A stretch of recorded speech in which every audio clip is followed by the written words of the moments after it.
Hi guys, welcome to Coprolalia.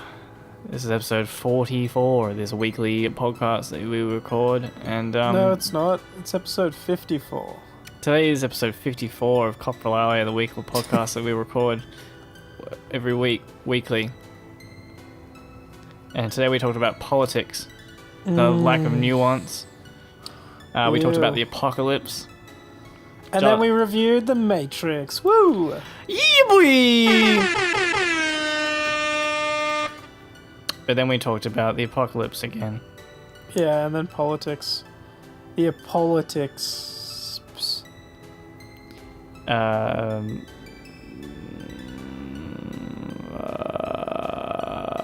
Also, we're in Space Jam. There, and just cut it there.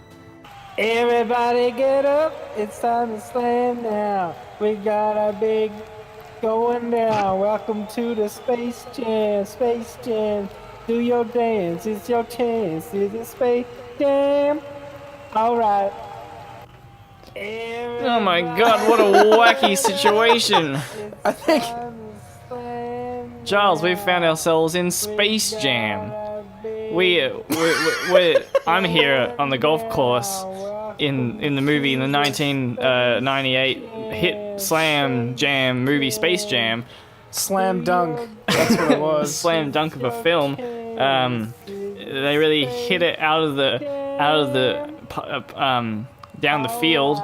They really good pass.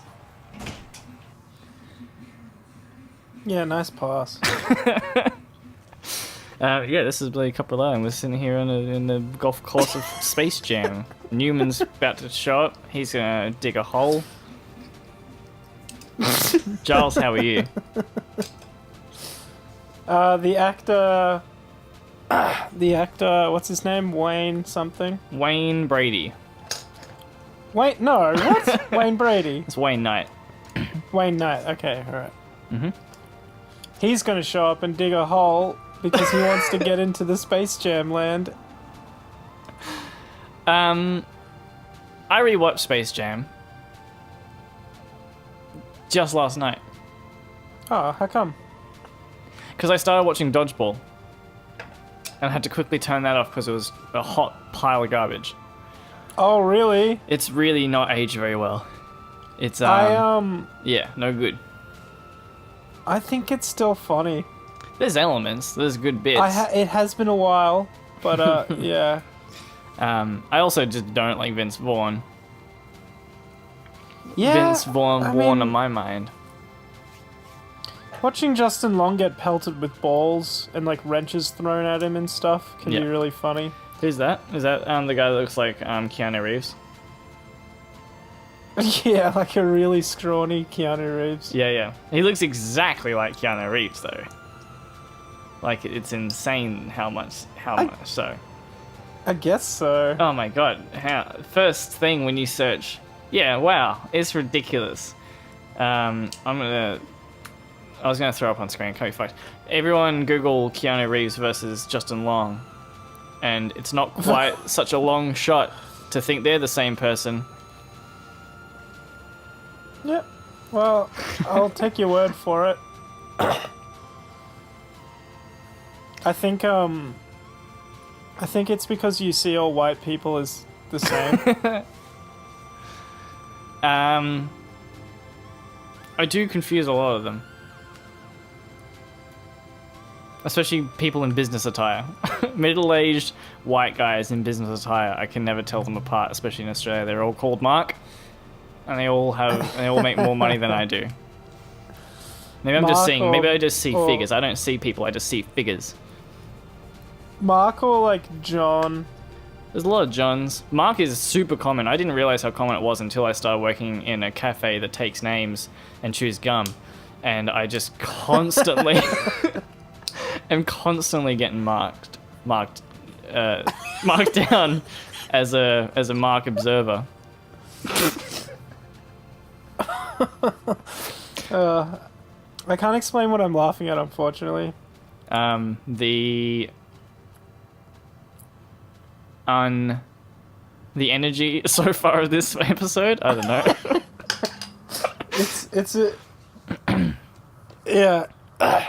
It has the appearance of something that's just, it's like, say you're building a wall and you've just thrown bits of wood up there and then just got like a nail gun and just started pounding them Yeah. against, just like in random spots. Mm. That's what the energy of this episode feels like so far. That's okay, because we're not trying to build a wall. Some people are real good at improvising and keeping things going, and like just going off the top of the dome, top of the head. I noticed you left us out of that. Some people. Yeah, not necessarily. I'm throwing myself under the bus. This is entirely myself. I have been wondering though, because I find it easy to ramble on about other topics. I find it easy to just blah blah blah blah blah, blah about, I don't know, social and political shit. When it comes to jokes, I'm always just like, I can't think of anything, or I struggle to get anything out. Well, I don't know. I would say Just, let the humor just like tell itself. let the humor, because like you don't know exactly what everyone else around you finds funny. Mm-hmm. There are just like, it's like, have you ever played Cards Against Humanity? Yeah. It's like that. Like sometimes just saying two midgets shitting into a bucket will be like, it's like a power card and everyone will find that funny and just you'll just win. But which is a shame because it's just not that funny. It's a cheap card. Yeah, it's a cheap super card. cheap. I think the key to that game is listening to the rhythm of the words over actually what they mean. And also having not played it a billion times. Yeah, that's true as well. And especially not playing with people who have also played it for a million times. Yeah, and you're all just like begrudgingly putting down shitty jokes and just going, yeah, this was funny like 2015. Yeah. But yeah, going for like just listening out and hearing just words that sound funny together, have a natural weird rhythm to them, is a lot funnier than just two midgets shitting in a bucket. But it got a laugh. Still. So who's to say? Maybe that's a good joke. Maybe. I mean, that's just a power word, especially as it's even offensive. It's shitting offensive. or midgets? Midgets.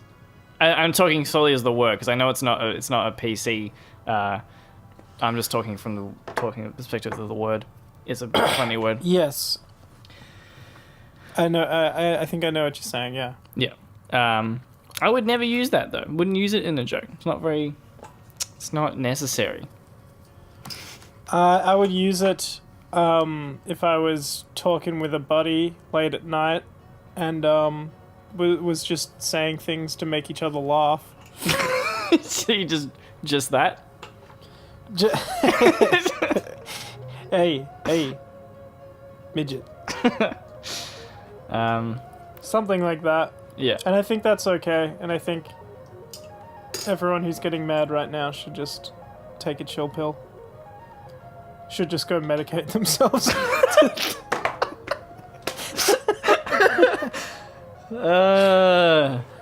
This episode is brought to you by Hungry Justin Jacks. Long looking a bit like Keanu Reeves. I grew up watching a lot of movies. Yeah. Dodgeball was one of them, and I tell you what. Yeah. Growing up watching a movie a lot, Yeah. sort of burns it into your head, and it stops being like a joke, and it's almost just like I guess I would just sort of study the way that they would talk to one another in movies. Yeah. And try and dissect the joke to see why it was funny and figure out what was actually causing the absurdity of it. So a lot of those movies I can't really watch anymore, and I think it sounds like you can't watch Dodgeball anymore. Yeah, no. I mean, there was a couple of parts that were good. There was a part at the start that had who's the bad guy? What's it? Who's the actor that plays him? Oh, Ben Stiller. Ben Stiller. Ben Stiller, when he's in the gym and he's doing like the ad, and he's saying, you know, for people who, because we know we're better than you, and I thought that, like, they're a gym and they work out and they know that they're better than you, and he makes a point of that. And I thought that was pretty funny.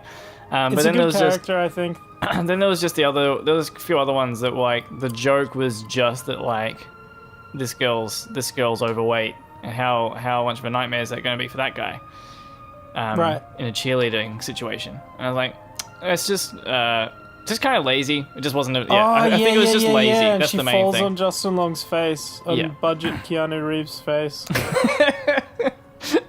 Keanu light. Keanu when diet. I think about Diet Keanu. when Diet I think Reeves. about Keanu, what? I'm done. Diet Reeves. What? Home brand Reeves. Keanu Reeves started out doing funny stuff like Bill Yeah. and Ted, and I have a feeling that Justin Long is just like the alternate dimension where Keanu Reeves stayed doing comedy. Yeah. Except Justin Long will never make anything nearly as funny as The Matrix 2. What's your That was a cheap favorite shot. funny moment from the second Matrix movie? The two albino. They're fucking hilarious. That whole fight scene's fucking hilarious. Because they can just warp through things. Yeah. Such a dumb. I tried to rewatch that as well, and I just couldn't get through it. The costumes. It's like. They took all the ideology and philosophy and stuff, and then they just turned up all of the violence and had cool slow-mo effects. Yeah. Yeah. But also, like, now that I'm a bit older, rewatching it, I'm like, all this deep shit, like talking about like the creator and like all this destiny kind of shit, and figuring out all these different people, the keymaker and the keymaster and the gatekeeper and the carpenter and the whatever, the bus driver, there's the doorman. It's just like metaphor on top of metaphor on top of metaphor on top of metaphor, and I'm like, I just don't. It's not about keeping up with it. It's just like, I just don't think any of this represents. I don't think it like tells the philosophy that they're trying to teach you in a better way than it would have been if they had just made a more direct film about it, if you know what I mean. Well, The Matrix I find to be that. It's the more direct, like, it introduces the whole, like, Plato's cave theory.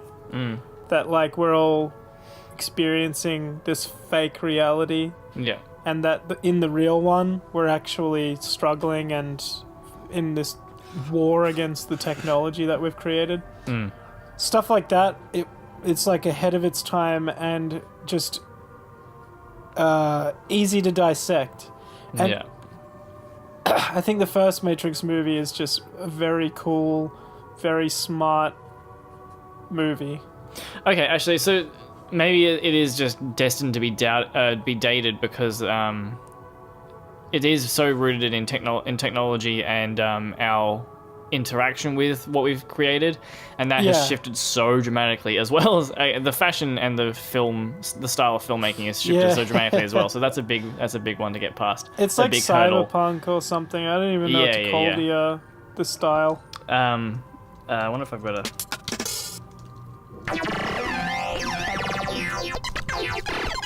Nah, close enough. Is that the theme song for Matrix Style? Yeah. Here we go. This is a little segment where we discuss the style of the Matrix. Welcome to dissect. Welcome to dissect the Matrix. The introduction theme just keeps on playing at random moments and interrupts. Yeah.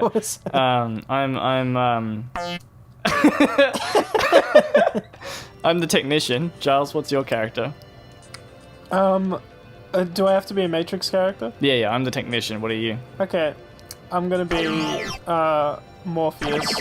No, I'm not. The technician doesn't exist. You're making up your own character. That's the bit. Oh, okay. I'm the cyber lad. This is an easy bit. Yo, there's machines. They're coming to get us. Well, now I've distracted myself from the actual dissection I was going to make on this film. Uh-huh. Oh yeah. So the Matrix is outdated because of our attitude towards technology has shifted so dramatically. So our Matrix is Black Mirror. Oh. Yeah? You mean it's like Twilight Zone? This is still Cyberlad talking. Yes. What? So the Matrix illustrated the point back for that old group of people, but then that doesn't work anymore. So now we've got the Black Mirror, and that's done the same kind of thing about observing how we use technology. And then probably 10 years from now, we're going to have a new series or a new movie that does the same thing and goes, "Ooh, it's spooky." Which will just be like Fortnite 360 no scopes. I think that technology will further serve entertainment rather than any other purpose. Once industry is like sort of nailed down, like once we've created an industry which just self-renews and self-harvests and whatever, it'll be all entertainment. It'll just be better microphones, better TV screens, better phones, I mean, etc. probably right if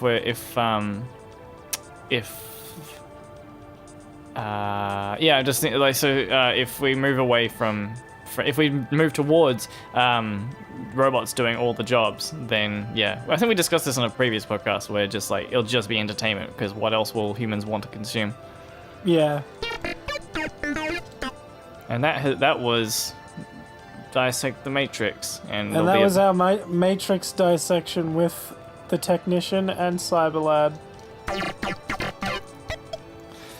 And we're back. Very This good. is Coprolalia. Yes, this is Coprolalia. We haven't actually introduced today's episode. No, well, we do the introduction later. Oh, that's true. Okay. We have already introduced this episode, so you know what's happening. Let's talk about YouTube time. I literally just got my phone out ready to talk about it. So they updated the app not too long ago, so it includes all of your time watched stats, so you can see how long you're watching YouTube. Facebook should also do this. All social media accounts should do this. They should have a thing that counts up how long you actually spend on each app. That'd be fascinating to me. And also helps people regulate their addictions a bit better. Cause, Giles, how long have you spent on YouTube today? Wait, today 1 hour and 7 minutes. I've only been, I went to work and I got home at 12:40, and already I've watched 1 hour and 48 minutes of YouTube since being home. I didn't even know how it's fucking possible. I didn't feel like I watched that much. Yesterday I was an hour 10, but yeah, my daily average is 2 hours and 16 minutes. What was your daily average? Just 26 minutes at the moment. Your daily average is 26 minutes? Yeah. Holy shit, I'm well high. But that was the thing, like, when I was watching someone else talking about this topic, and they said their daily average was around that, I think around yours, like around half an hour or so for their daily average. Another guy in the office said their average was quite high. They said there was like an hour and a half. And then I was like, I wonder what my average is. And when I looked at it at that time, my average was 4 hours of every day is on YouTube. Which was crazy. I didn't think I was watching that much. Cray. So I'm thinking that was when I was mixing my EP though. So I was watching a whole bunch of tutorials and stuff like that in the mix while I was mixing. So I'm hoping that was what was throwing it off a lot. But still, 2 hours is a fucking shitload. Yeah. But I mean, like, as soon as I get some sort of like VR connected flashlight, I don't know why I would ever come back. Yeah. I mean, you can get those. You can get a VR headset and a flashlight. You don't need those to be hooked up together. You can just have both those things.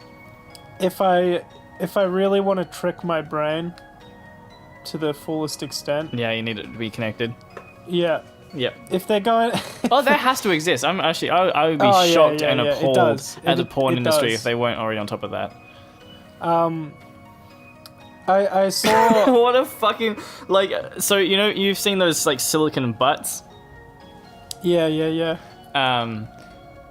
Oh, there has to be a parody, like a porn parody of like Silicon Valley, like the Silicon Silicon Dark Valley or something, like the Silicon what would you call that? There has to be a name for your butt that has the word valley in it. Oh, I get what you're saying. Yeah. Anyway, but you've seen those silicon butts, right? That you can biggity bang. You seen these things?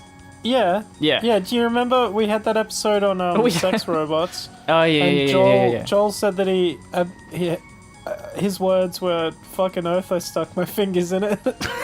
Yeah. Well, yeah. Imagine one of those with an actual headset hooked up to it. So like it's actually like kind of.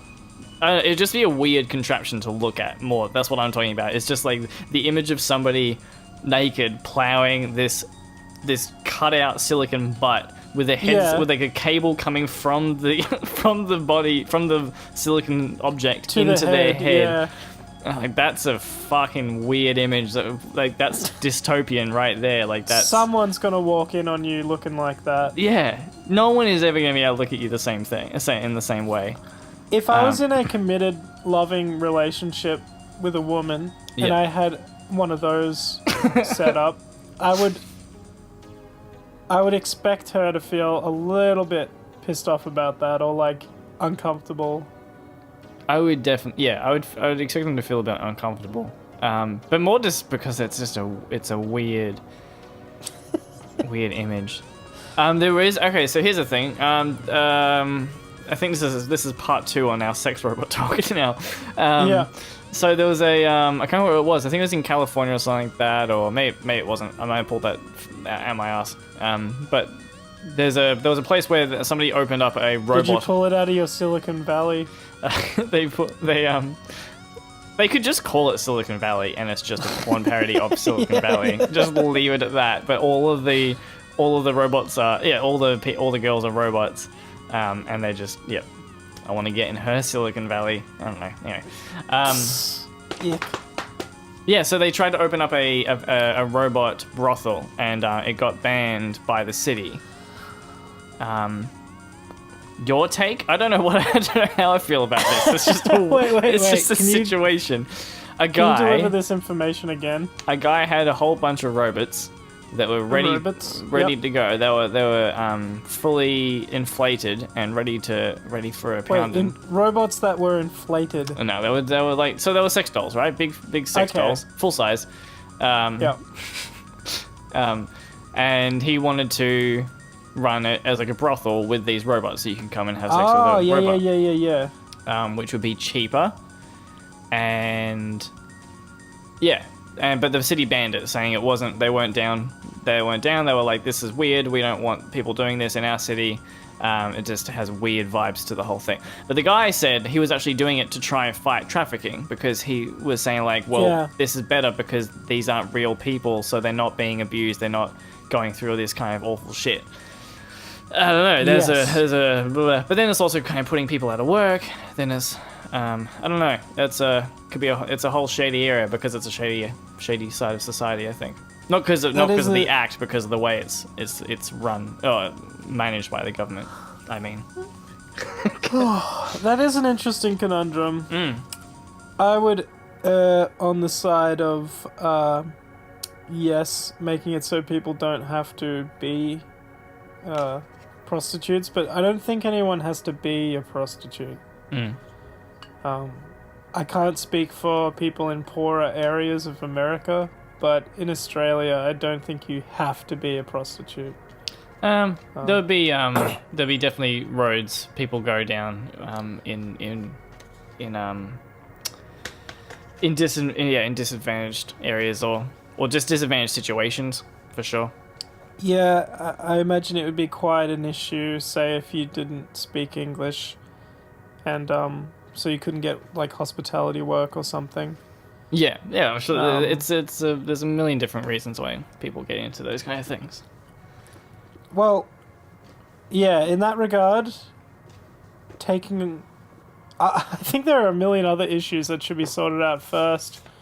When faced with that particular conundrum, like a prostitute going out of work, I would say, how about we not that was just have a thought that situations came to where mind. people have to be prostitutes? Yeah. Sorry? That was just a thought that came to mind. Oh no, but okay, hang on. But people, but like, there's this is why I say like it's not a shady situation because of the actual thing that's happening. It's a shady situation because of the way the government manages it. Like, if it was a safe job to do, which is in some cases, if it's a safe job, if it's regulated properly by the government, then there's plenty of people out there who would actually want to do that work. Yeah, I agree. I've actually had a couple of friends who do similar things to it, or some form of it, through like Airbnb kind of type situations. Whoa, what? Yeah, so like They you hire. use Airbnb to sort of. Yeah.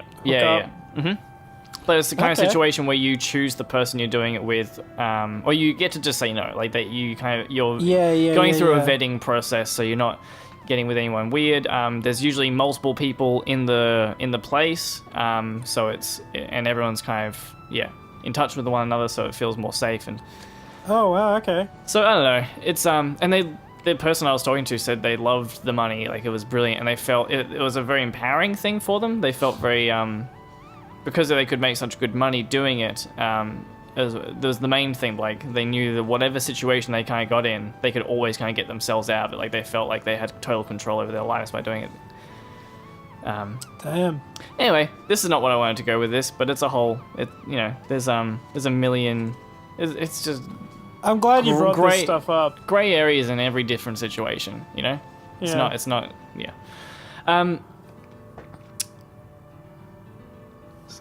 So this brings me to I watched Solo 2 nights ago. I have not seen it. I tried to watch Solo. I didn't get all the way through. I got super bored. For main thing was the pacing. Pacing was fucking garbage in my opinion. It felt like it ended twice, and I haven't finished it yet. There's 2 kind of climactic action scenes that really feel like it was the end of the film, and one of them came at like half hour through the film, so I was like really sorry. So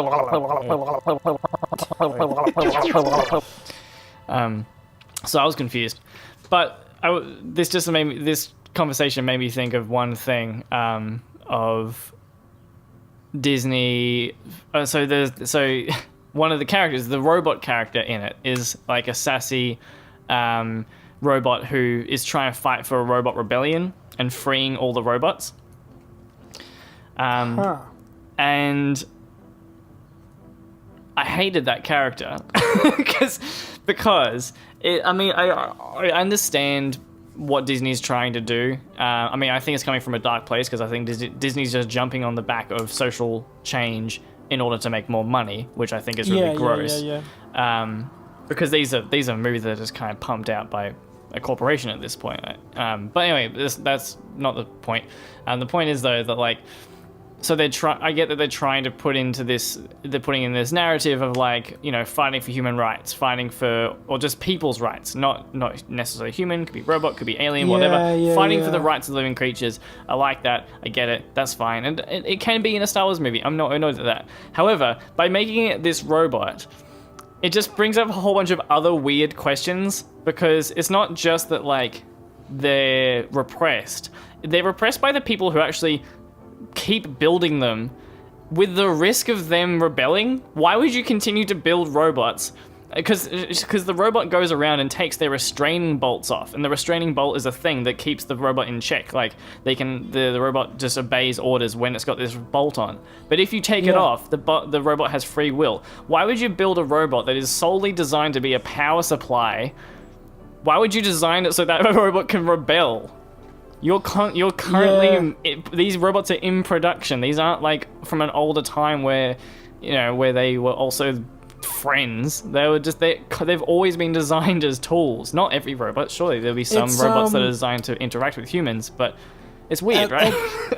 At least C3PO, like, the purpose of him being humanoid and speaking is because he was a diplomatic droid. Yes. Yeah, totally. Like, there's no other reason to have something to build a robot that possesses human qualities. And it's except sadistic. if you're going to have it directly for communicating to humans. Yeah. Like, it's like, don't put a face on a car building robot and then have it talk. It's like, what the fuck are you doing? Just so like it can't leave. It's bolted to the floor. You've designed a robot so, and like, I think Rick and Morty does a bit about this as well. It's like one of the robots is in pain and it screams like, why was I designed to feel pain?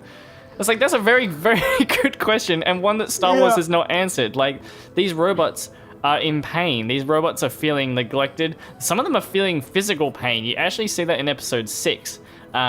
When they're captured in Jabba's palace, you see them torturing this robot, and it's like, and it gets hurt. It's like, why is that a feature? Why the fuck did anyone build a robot like that? What kind of sick fuck built their power tools to feel emotions and physical pain? It's like how R2-D2 goes, whoa! Yeah, that's a ship repairing droid. That's all it's designed to do, is it repairs Naboo starfighters. Like, why did you do that? It's so bizarre. Which I think was fine because it serves a narrative. Yeah, totally. But that's the thing. So that worked fine when you were allowed to have this sense of suspend your belief. Is that what I'm thinking of? Suspend your disbelief. Suspend your disbelief.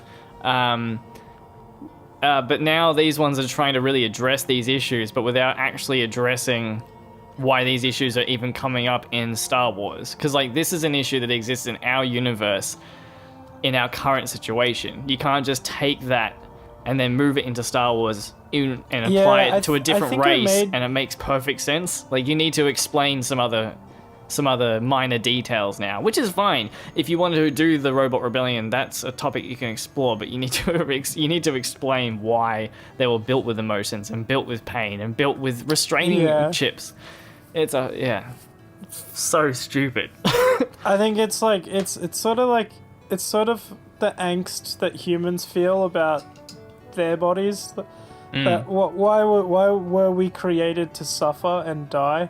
Yeah. It's that kind of a thing, but they're trying to explore it with like robots, so that we feel like our dilemma is way more complex than theirs. Yeah.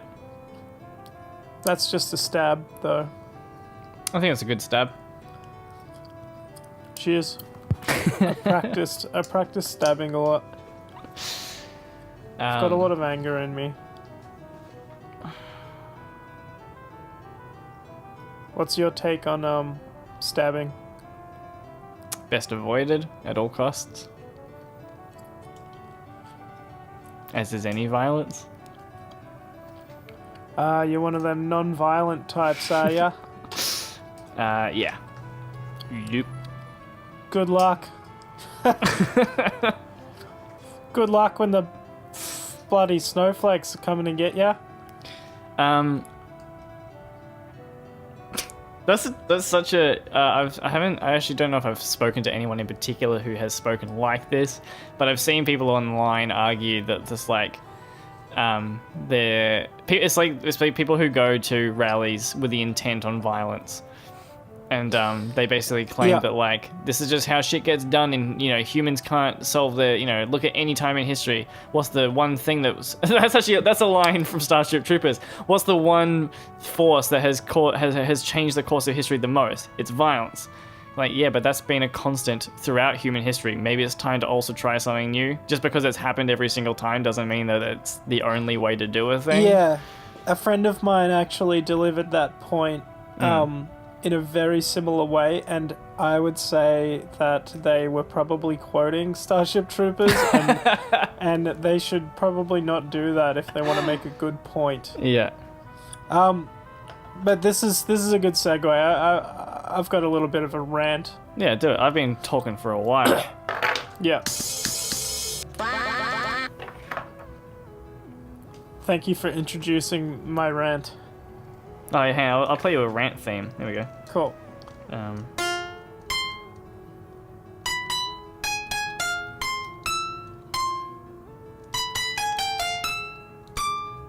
Dude, it sounds like Lavender Town in the first Pokemon game. I'm playing like tunes, but not playing the right notes. So I'm playing the rhythm of them. So, what is this? And tell me what it is. Hang on.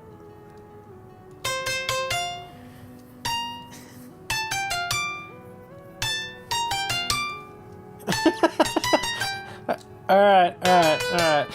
What is that? Star Wars. That's Star Wars. Yeah, I think the first two notes were actually really close. So, anyway, I'll break out some more of those, and the viewers at home, listening to us on the old AM band. Yeah. Tune in at AM 32, frequency 32. Very nice. Tweet at us what tune I'm playing before I finish playing it. Man, you think they're listening to AM radio and they know how to tweet? It sounds like La Cucaracha. What's your rant, baby? Yeah, okay. So, this person I know, who likes to go on rants that just sound exactly like Jordan Peterson and other YouTube ideology spewers. Yep. And he got mad, like he got mad while he was saying it. He's just like, these fucking people bringing Marxism into blah blah blah. How many more people have to die to an ideology before we'd stop blah blah blah? What? And who the fuck's dying from Marxism in Western society? The worst case scenario is a few people, like maybe some people go hungry when they go to the library because they didn't order enough pizza for all the people at their Marxist get together. That's worst case scenario for Marxism in Western society at the moment. Yeah, but if any one of those Marxists became the leader of a country and then somehow was just skipped all of the legal process of introducing laws, would just everyone would starve immediately. Think about it. Yep. It's not like we currently have like alt-right people who would be just as dangerous if they were the sole leader of a country. Like, we already have those people in office in parts of the country, and so does America, so a lot of other places. That's how democracy works, is you have all these voices, and then everyone tells them to shut the fuck up when they bring that bullshit. Because it has to be agreed upon. The pendulum swings, and it's got to swing back the other way, essentially. You can't just keep it swinging. Any voice with total power will find some way to fuck up at least one group of people. Like, somebody's going to be pissed off. At least one group of people is going to be pissed off at the way they're doing things. So it's a stupid thing to... Anyway, sorry, I interrupted your rant. There's a little more. So, I expect it. That was a short rant so far. One of the things that one of the tactics he uses is he complains a lot that this is the way that the left behaves, or this is the way that the right behaves. Yeah. This is the way that women behave. This is the way that gay people behave. Just everything is placed under this single banner. Yeah. And that they all share the same perspective, and they're all operating as one thing. And the defenses he has against, like, cognitive dissonance, so just any evidence to the contrary of what he thinks, he says he'll complain that people are afraid to hear the truth because it makes them uncomfortable, and then they use tactics like denial and like not talking anymore, and just like cheap tactics or whatever. And the thing is, he uses all those tactics that he complains about. That's a scapegoat. Like, that's just like, well, they said that's a so many. Yeah, I think that's the most frustrating thing is trying to talk is talking to someone who they form a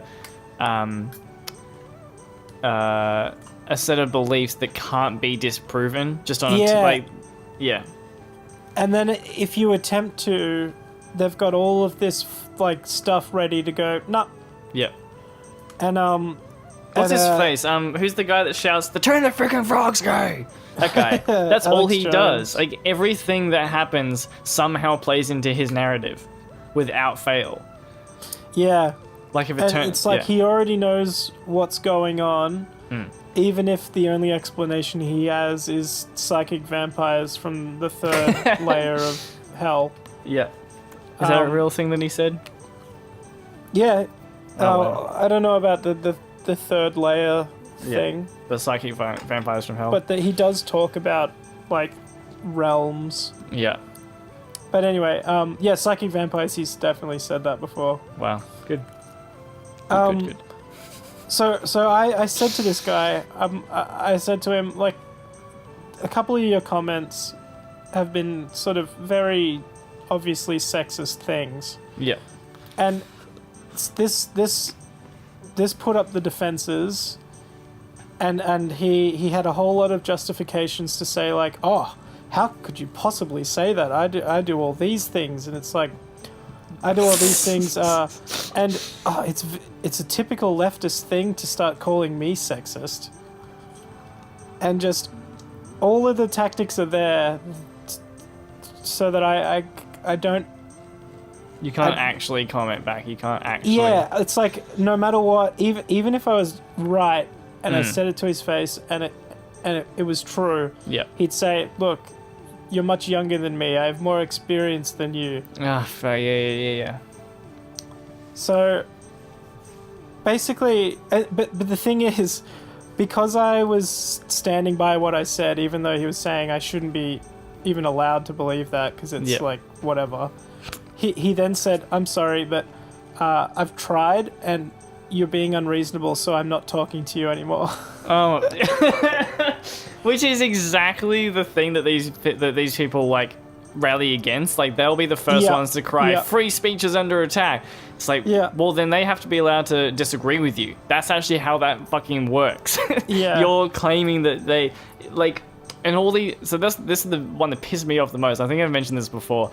When these people like this will claim about free speech, blah blah blah blah, and say that like they're trying to shut us down. They're not giving us a platform, as they shout on the biggest platform that humans have ever had to express their opinions. Like the fact that you're not in a newspaper, you're not on TV, you're not on radio, blah blah blah.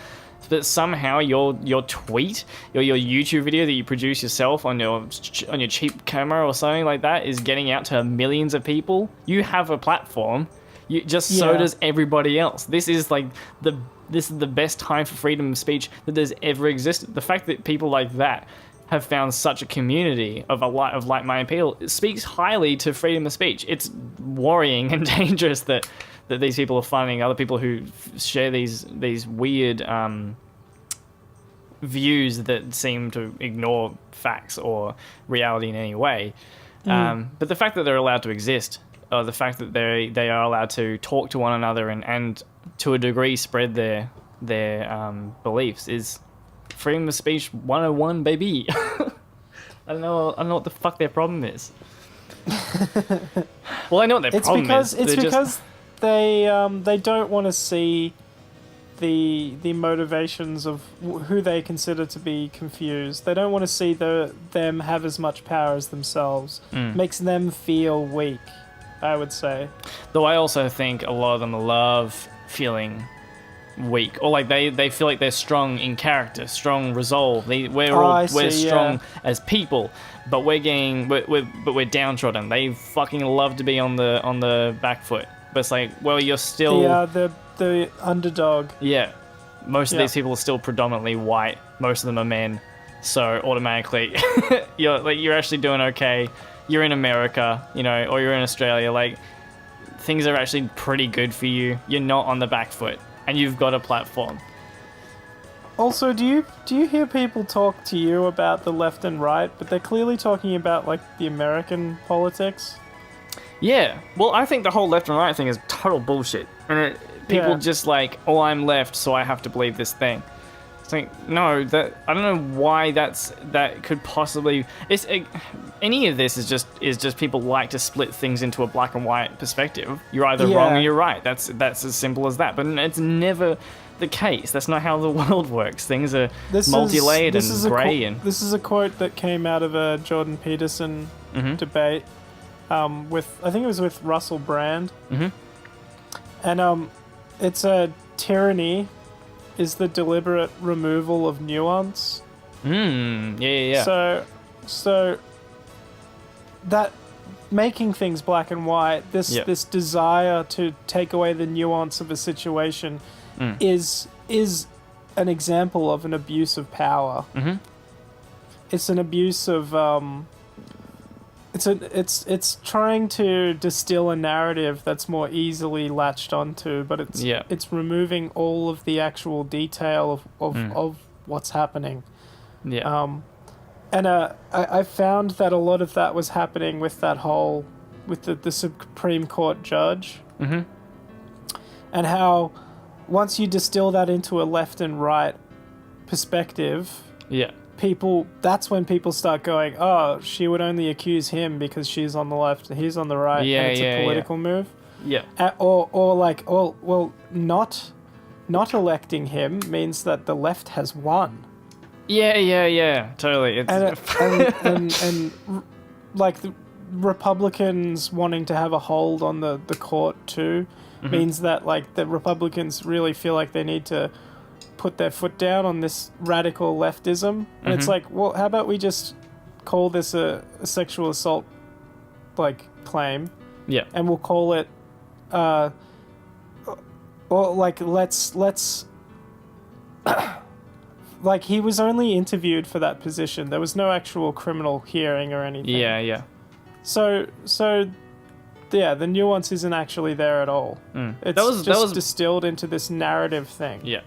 That was my issue with that whole thing. Was it was just a war, as you're saying. It was just a war between the left and the right, kind of disregarding. You gotta pick a side right now. And it was for that position, and I was like, shouldn't he just go to court? Shouldn't they? And also, when they were doing the hearings, he was like, "Oh, the FBI is not going to do their job. I don't want to have an FBI investigation." It's like, you're going for faith in the justice system. You're going for the highest position in the justice system, and you have no faith in your own justice system. That's insane. That's insanity. Like, also, any of these charges, it shouldn't be. People close to him also claimed that he lied during the hearing. That just. So it's a guy who lies under oath. And doubts his own system, and he's cynical. But the right just needs a win, you know? It's a disgusting way of things coming about. It was a really, really messy and awful thing. It continues to be. The fact that the way it ended, I think is really shitty. Because it just felt like, they did just ignore everything and were just like, well, as you said, it's a win for the right, so we're putting them in. And it's like, it's not for the public's decision, it's for the justice system, surely. It's like, that's why society has systems like that, has courts and police, and, you go through the processes. It's slow and shitty, and that obviously always needs to be worked on to try and make things as efficient as possible and as reliable as possible. But if you just ignore these systems, then what are you believing in? What are we here for? How is this society supposed to function? It might be my millennial showing, but why wouldn't you have an even amount of Democrats and Republicans in a court system? That should surely it should just be a balanced perspective at all times. The House should legally have to be the House of Representatives should legally have to be split down the middle, I reckon. Whenever they say oh man, the majority of the Senate majority Republican or something right now, how That's insane. Yeah, it's if you are definitely gonna not if you're gonna split balanced. if you're gonna choose a two-party system, which seems ridiculous anyway, like that's automatically a bit of a red flag to me. If you're gonna do a two-party system, then at least make it an even split between the two parties. Surely. Yeah. Man, I don't know. Fuck. Every time we get really political. But this is the lack of nuance. I think that's the real thing that's been bugging me that I haven't really put into words yet. So Yeah, cool. thanks for saying those alright. words. Those are good words. Sometimes I learn stuff. And we hope you do too, listener. This is an educational podcast. Hashtag education. That's why we started this thing. to Brian inform and the I masses. sat down in front of a campfire and we were like, hang on a second. Two intelligent young boys got to teach these people. No one knows a fucking thing. Now's a good time to say we don't know a fucking thing. And Yeah. if you have disagreed with anything, please comment. Or come onto the podcast. If you disagree with us, Yeah. hit us up and come onto the podcast. We record this live through Discord. We're not even in the same rooms. I mean, we are. We're on the golf course. Yeah, we're at watching other ends of Newman the golf dig course. a hole to the Space Jam realm. So come onto the podcast. This is an open invite. Because we have abilities to boot you off our servers if you talk shit. So feel free to come on, because that's Yeah. good content. Just know that if you do say something contrary to our opinion, that we are not going to listen to you. We only validate our perspective. That's the Coprolalia motto. I think that's been a good thing about Coprolalia is obviously we're quite similar in a lot of ways in our views, but they have I think we definitely look at things slightly differently with politics and social kind of commentary. Yeah, our eyes are like kilometers apart. That's at least two different perspectives. Yep. How nice does this sound? There's the I like that. I like it. There's the burrs from a coffee grinder. I have a stack of them. They're real nice objects. And they just throw them out because they get worn out and they just throw them out. I'm like, what the fuck? These are beautiful metal. I don't know what kind of metal they are. But they're beautiful things. Talk to your local coffee shop and ask them if you can have their burrs when they're done with them and make them into wind chimes. They're beautiful things. Burrs? Burrs. I'll figure out. What's the burr? I'll find out if I'm saying it right. Coffee grinder burrs. Yep, BURRS. And what do they do? They're the actual grinding mechanism. They're the actual two metal discs that you tighten up, change the distance between them, and the coffee goes through them and actually gets ground out of those. I had no idea. I've never had to replace one. Yep. Well, if there's a busy cafe, they'll be replacing them every few months, usually, because they get worn out. So there you go. They make great wind you can chimes. just, smelt them down. Yeah, totally. I'm sure you can recycle them. I think you probably should almost have to. I don't know if we do or do not. I won't say who I work for. If I earned a tip, I would definitely collect all of the metal and then smelt it into cool shit that I would then sell. I believe that's the idea, is they want to collect metal and smelt it down and move it on to other things. So, what's destroying the planet right now? Is it just shitty diapers? And plastic? I don't understand fully. There's everything. It'll be more the emissions that, the emissions that the cost of making all of our products and everything, right? Yes, emissions. Yep. That makes sense. Yeah. I mean, there's getting things like nappies into the waste though is awful because there's microplastics filling up our oceans and shit. I'm gonna be a little pessimistic. negative Yeah. for a moment, or Yeah, go for it. apocalyptic. Yep. If perhaps we destroy the atmosphere of our Earth, Yep. we can purify air, but not the whole planet. Mm-hmm. We may end up being confined to little buildings that are maybe connected by tubes where all the air is purified, but we won't be able to go outside anymore. Yeah. I can't. And that may be it for just like all outside, just like no clothing on, lying in a hammock. That just might be it.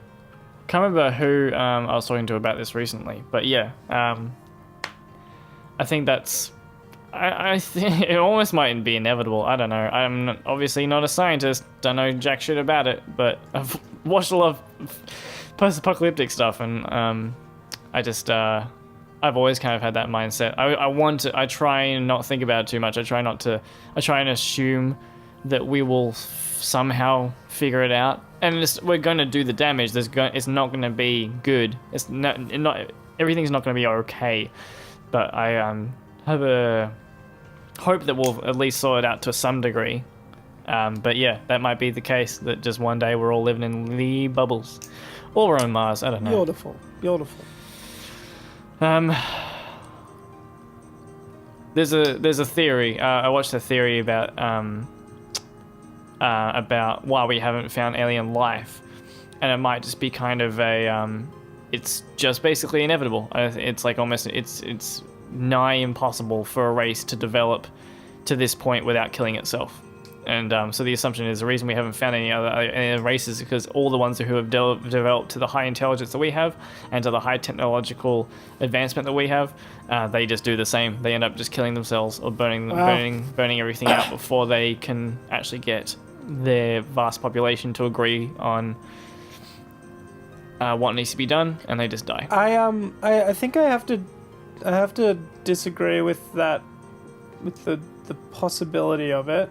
Yeah, it's possible, but I would say that it's a very human capitalist market thing that's actually causing the sort of the planet's destruction. Yeah. Like if say aliens evolve to this intelligent point, they're not going to be powerless against one another to just run businesses that churn out toxic gases that kill everyone. Like, I feel like with intelligence, eventually that'll just be just complete destruction of like they'll all be on the same side. They'll all be doing smart things that ensure the survival of their species.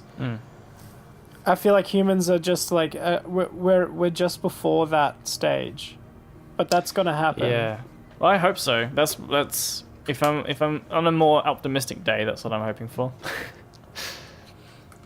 Yeah, nice. We might be just before a new age right now. That's a really nice place to leave this podcast. I think so.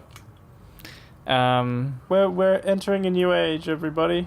Believe in nuance, love one another, don't pollute, and send us your hot reviews of the latest Silicon Valleys, because I'm buying. This has been Coprolalia, your favorite podcast. Exploring the Silicon Valley. Bye bye. Okay, all right. Bye.